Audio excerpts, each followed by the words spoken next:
All right, I'm going to show you an example of how to use the quadratic formula to solve a quadratic equation. Remember, a quadratic equation is degree 2.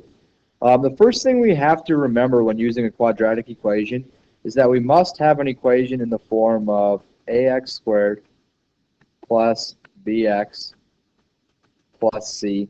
And the key is it has to be set equal to 0. So our goal before solving the equation presented here is to set this equation equal to 0.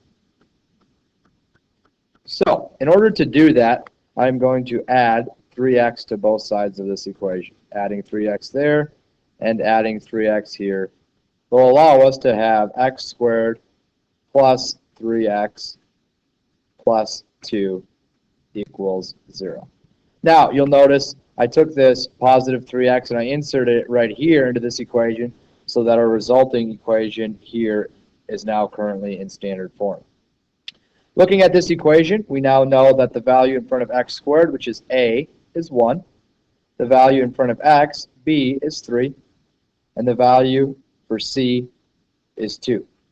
Now, the hardest part about using the quadratic equation is remembering exactly what the quadratic equation is. So, I'll sing for you.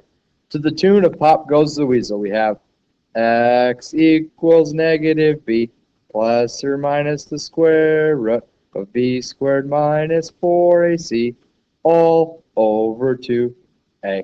One more time. X equals negative b plus or minus the square root of b squared minus 4ac all over 2a. Now, with that beautiful rendition of the song, we have the quadratic formula and we can plug in these values. So, b is 3. I'm going to have negative 3 plus or minus the square root of 3 squared minus 4 times a, which is 1, times c, which is 2, all of that divided by 2 times 1. The rest of this process from here on out is simplifying exponential expressions. X equals negative 3 plus or minus. We've got the square root of 9 minus 8 all over 2, which leads us to x equals negative 3 plus or minus the square root of 1 over 2, which is equal to negative 3 plus or minus the square root of 1 simplifies to 1. We'll divide that by 2. So from this resulting expression, because we have the plus or minus from taking the square root, we have two solutions. The two solutions are going to be x equals negative 3 plus 1 divided by 2, as well as negative 3 minus 1 divided by 2. Simplifying both of these, we get negative 2 over 2, which is negative 1.